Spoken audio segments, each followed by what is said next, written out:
Hello, Lou Hamilton from Audible Elegance of Cincinnati, Ohio.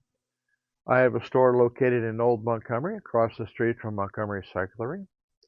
And I write a monthly blog on our website, audibleelegance.com. We do work also on Facebook and Instagram. And I do encourage you to subscribe. It helps us to constantly try to improve our channel. And tonight I thought I'd go back a little bit in the history area. And the locals here know me as quite a turntable advocate. And this really came to a sudden boil with the introduction of compact disc and digital recordings. And part of the reason for that was our disappointment in the quality of the digital recordings themselves. There was something simply wrong. Yet there were other recordings that were heads taller in performance over a lot of the other ones. And eventually we learned, and this was in the 80s, that there was a great disparity in performance between the Mitsubishi digital recorders and the Sony Dash systems. And Sony was incredibly popular at that time, so they basically dominated the digital recording industry.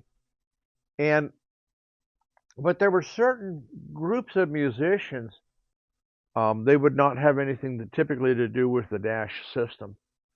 And interestingly enough, as we worked further and further with digital systems, particularly trying to work with radio stations, Theta Digital, which had incredible digital processors at that time, simply said the only people you want to talk to are the country radio stations, because they really pay attention to what's going on. And the other experience we had was we worked with a local recording studio, particularly the artists, and we actually sponsored them at Jazz Live at the Hyatt.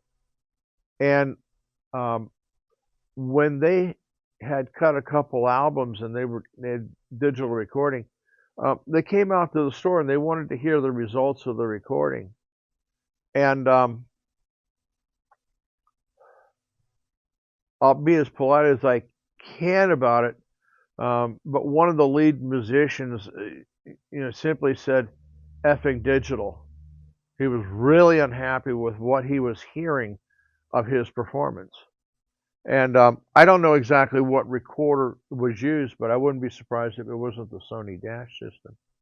So if you're going back and you're collecting music from that time period, if you take the time to look at the jackets or information about it, try to see what recording system was used to create the album. Oftentimes that's not included.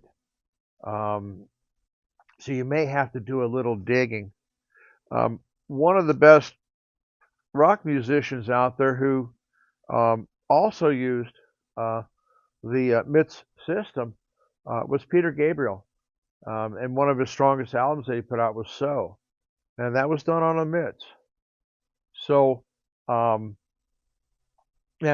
as you know, I have a little fondness for Peter Gabriel because he really plays with the range of instrumentation from the really high to what I call the subterranean sounds. He's really good at it. So you have to be careful about it.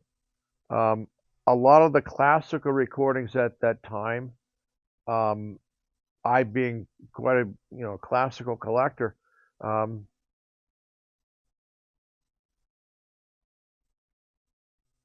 were miserable, is the only word I can use for it. They lacked all of the fidelity that had been done under the analog systems. Subsequently, Both of those systems have faded away and they're no longer used, and the recordings are much, much better.